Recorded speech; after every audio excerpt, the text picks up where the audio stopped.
I've kind of come to a kind of a good formula of what makes a good day and how to make it a little bit less overwhelming for you.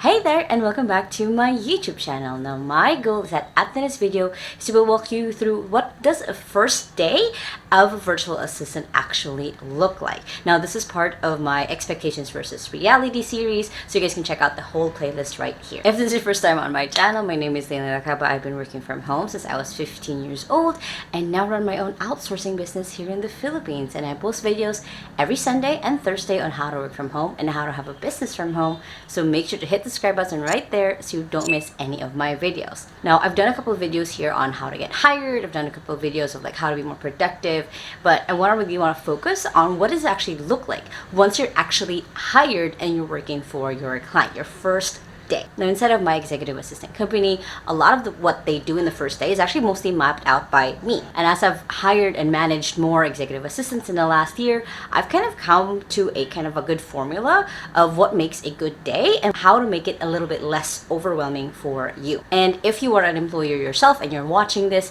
this is probably going to be a good guide for you on how to make sure that the first day of your virtual assistant is going to be much easier. Now, the first thing that you probably will expect when it comes to you on your first day is right away you're going to be handling your client's business. You're just going to be going on to-do lists, you're just going to get things done. And sometimes, yes, that's probably going to be the case where you'll get started on a few things.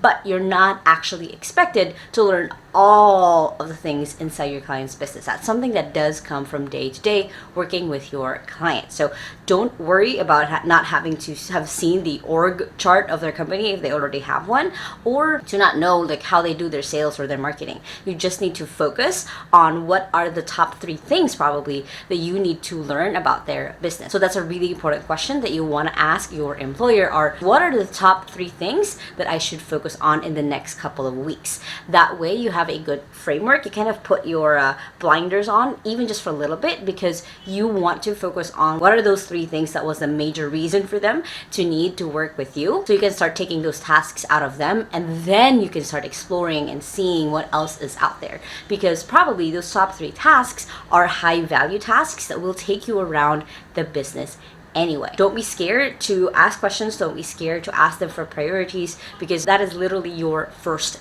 day. You're not expected to know everything about the business right away. The next usual expectation when it comes to your first day as a virtual assistant is you will need to know all of the tools that they use. There's usually like a lot of software, maybe some hardware if they're sending you some hardware to be able to use, and it can be overwhelming, especially if you've never used any of these tools before. That's why one of my recommendations is even before your first day, as you are getting interviewed, you ask the question, what are the tools that I am expected to know and learn during this job? That way you can research it ahead of time. Even if they don't expect you to know everything about the software right away, you will be learning as you are doing. That's kind of one of the things that I always give our assistants a heads up as they're getting hired, as they're getting onboarded, is for a couple of weeks you're going to be learning and doing at the same time. And that's the reason for the overwhelm, is you are learning this new thing while doing this new thing. So it can be a little bit overwhelming, but you will get to that point where you're mostly just doing. It's going to be easier for you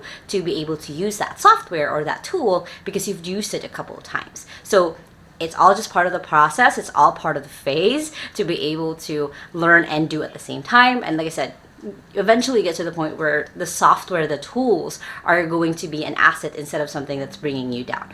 Or could even be an opportunity for you to suggest another tool that makes things easier. The next expectation versus reality on your first day as a virtual assistant is that you need to know everyone in the team if it's not just you and the client. Most of the time, the client has gotten this far because they probably hired some freelancers or have worked with people in the past, or they have their own employees. Now, on your first day, you're not expected to get to know them right away or get overwhelmed or to learn a bunch of people's names. Usually on your first day, you might be introduced to a lot of people, but you're not expected to have coffee and tea time with them one by one right away. Again, you're trying to get your grounding of where things are at. You're trying to know what your top priorities are. You're still learning the tools. So meeting the team, as important as it might be in some company cultures, you do have time to get to know your coworkers. You don't have to dive into getting to know about them right away. Just have kind of that, kind of just let it happen of like, who you can get close to or you shouldn't, because they have a whole different department, separate from yours. And again, that is okay. You don't have to be the person who knows everyone right away just because you are your client's virtual assistant. That does come naturally, especially as your client says like, hey, can you make sure you follow up with so and so and make this done, or like, hey, can you contact this person to get this job done? Like I said, that'll come naturally. And you can ask your boss again, hey, who should be my point of contact if I can't reach you? That way you know who is the priority person to get to know, so then you'll be comfortable if something does come up and your boss isn't there. The next thing you should probably expect on your first day as a virtual assistant is there's going to be a ton of training, especially if they're hiring you because you have a really good background but you don't actually have this particular skill that they need. So my advice for you as you're going to kind of going through that is to just make notes. Just make tons of notes of where things are at, of what training you're going through, what are the next action steps, how you can apply it to the job that you're doing, because then it's going to be easier for you later on to sort out these tasks, these projects, because of the training that you went through. A lot of the time when you are a virtual assistant or you're someone working online, your training is probably going to be on your own pace, like self-paced. It's you study, it could take you 3 hours, 4 hours. You're probably going through videos or books. That's how it looks like for our company. And your focus now, the reality of being the virtual assistant who's going through all of this training, is you need to actually absorb what it is that you are learning, and also telling your boss what are the skills that you've just learned. That's why what I really recommend is you take notes. You take notes of the action steps, of the key points, the key skills that you've learned, because it's going to be a lot of different things. So you might as well be taking down notes so later on you can review them as needed. Now, speaking of notes, the next thing that people don't really expect when it comes to being a virtual assistant right off the get-go, like on the first day, is later on you will be expected to create some sort of documentation or standard operating procedures. Now, I've done a video already on how to create a standard operating procedure, but basically, long story, jargon short, throwing that away, you're writing down the step-by-step process of how to do a certain thing when you're creating an SOP. So think of it kind of like a recipe, that if you were going to train someone what it is that you're currently doing, you're giving them a document that makes the whole process easier for them. So try to imagine it in that way. When you're given a task, either ask for if there's already a current documentation or an SOP for it, or start creating one. When you start creating one, that's probably mostly going to be for you to remember how to do the different steps to get a task done. And later on, your boss will actually love it once you actually start sharing this document to other people as they're doing the tasks that you used to do. The biggest advantage of this is you just have this document, probably on a Google Doc, probably on Notion, where you are always going through a good checklist of making sure that all of the boxes are checked when you're doing a certain thing, so the results are repeatable. So for example, for me, I have a ton of SOPs on like how we do like our sales calls, how we do an onboarding, how we do our training. That's why I'm able to do videos like these, because we have a really good documentation on how we do it. So as a virtual assistant, that would just be a really cool upgrade thing to do for yourself and for the person that you're working for, is getting ahead and creating these SOPs that will instantly help you the next time you do the task, and of course instantly be valuable later as you start training other people in doing the task that you're doing now. The next expectation versus reality of being a virtual assistant is that you will have to learn everything. Well, again, like I said earlier, you don't have to actually really learn everything when it comes to your first day on the job, your first week, even probably the first month. There's different aspects of someone else's business. It's always going to be different per business, but you want to take notes of what are the different things that you've learned from day to day. And again, it's all part of the process. It's all part of the process to not know where certain things go, to ask your boss or your point person where certain files are at, what tool to use for what, and it's all okay. You're kind of building your own mini kind of manual. You guys can check out the video on how to create a virtual assistant manual here.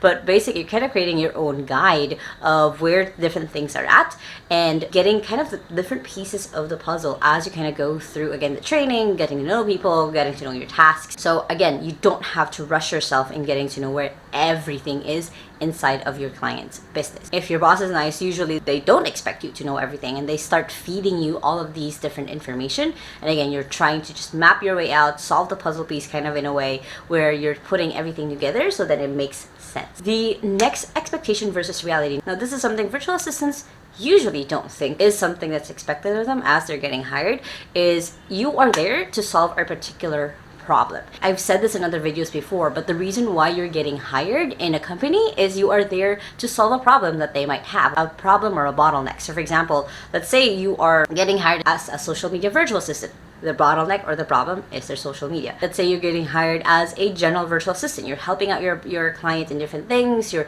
managing their email, managing their calendar. That was the problem that they had.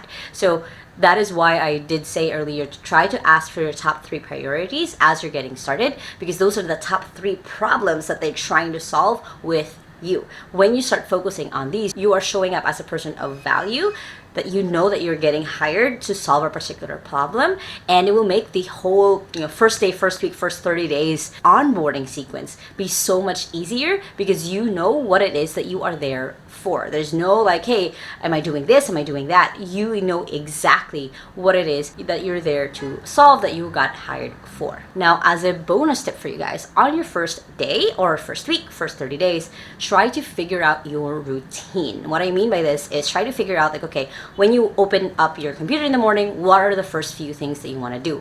And what are the first few things you want to close your day with?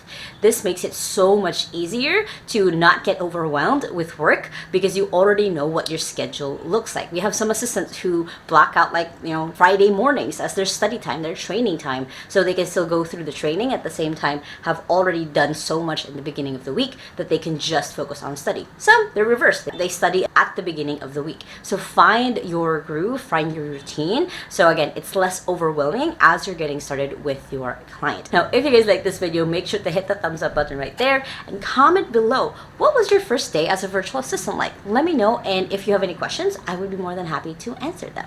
And if you guys still haven't, make sure to hit the subscribe button right there so you don't miss any of my videos every Sunday and Thursday on how to work from home. And you guys can check out the latest video right here. I hope you guys have an awesome day. Remember that small steps matters, and I'll see you in the next video. Bye!